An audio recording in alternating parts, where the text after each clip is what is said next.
Hi, Enders. It's time to discuss The Dark Tower 6, The Song of Susannah. This is the second to last book on our Dark Tower trek. Yeah. So,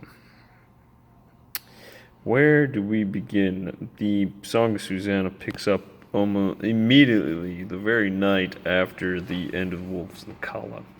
First question Roland asks the Mannies, how long will the magic last? Because the Manny have the magic ability through connection to make the door that Black 13 that Mia stole within Susannah's body would work.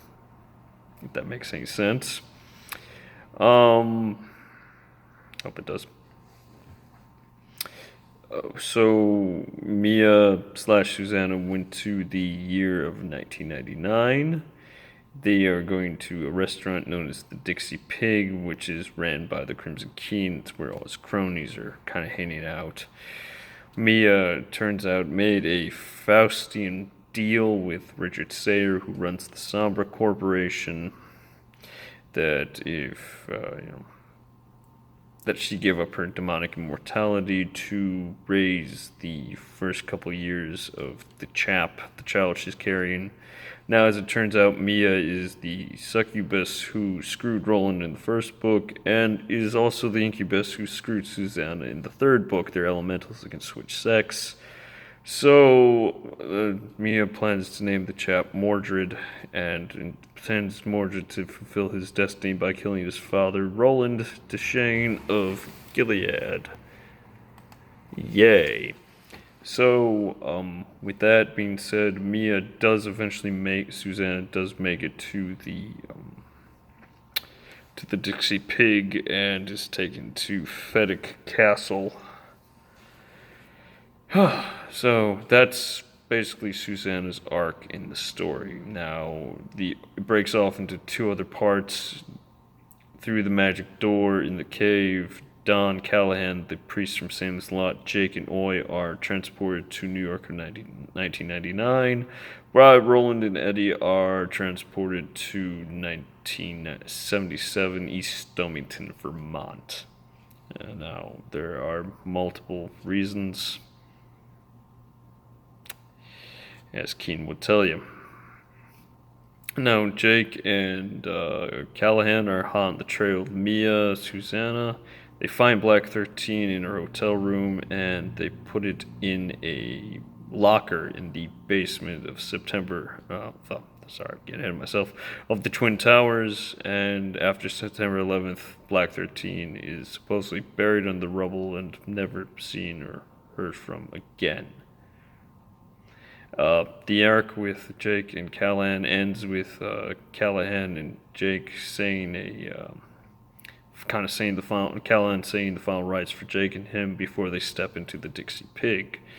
Now, in 1977, some things were learned in the DT5, which I skipped over, which are important for Roland and Eddie's arc. Apparently, the lot the Rose was in that Jake discovered was owned by Calvin Tower, the man who owned the Manhattan Bookstore, the Mind, where Jake got the books from. Roland and Eddie are convinced, as well as the quartet, that the Rose is connected to the tower, like a version of the tower on this level. So they have to secure the plot of land the tower is on, that the Rose is on, because the Sombra Corporation, was ran by Richard Stryker, who works for the Crimson King, intends to get that plot of land and destroy it.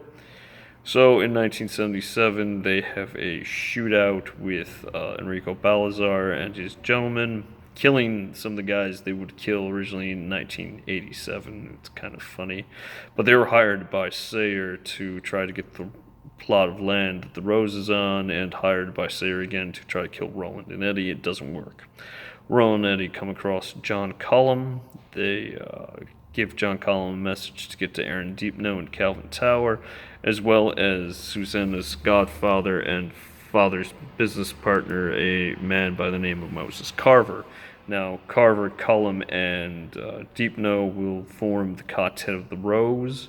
They will build a skyscraper and leave the patch where the Rose is on over that lot, and they will form the Tet Corporation. The Tet Corporation's main objective is to defeat the Crimson King in that when and where in that reality of New York. And we get more into the Tech Corporation in the 7th book.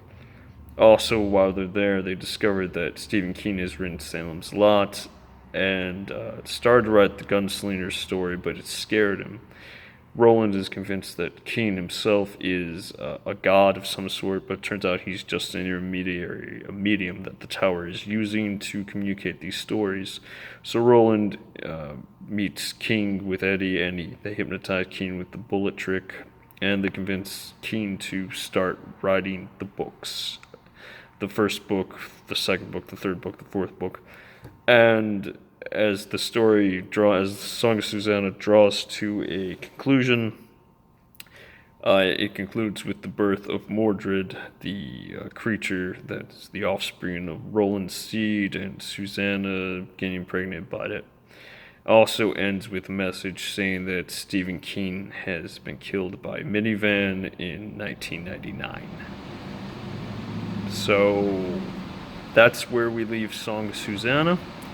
It's not a particularly long book in the Dark Tower series. I think it's like the second shortest, right after the actual first book, The Gunslinger. So that's it. Next week's video is probably going to be long because it's the Dark Tower itself, and it's going to cover a lot of different aspects and a lot of different tie-ins. And then after that, we're going to have one more video prompt. After that video prompt, we're going to have a special update and announcement to the changes coming to the channel. So I hope you stay tuned for the Dark Tower. I hope you stay tuned for the final video prompt that will be coming after the Dark Tower. I hope you stay tuned to the updates, and I hope you come back and visit us once all the updates and changes to the channel occur. As always, I'm your host. I'm tired. I need a vacation. Please like, comment, subscribe if you haven't. Please, we need your feedback. Write to the tag. Write what you think about the series. Write what you do if you were Roland in this situation. Write what you do if you were Susannah being hoisted and hijacked by Mia. Give us some sort of feedback. That's why we make these videos. We look for feedback. Please, guys, supply it to us so we know what we're doing right and what we're doing wrong. As always, again, I'm your host. Until next time, we're together, Enders.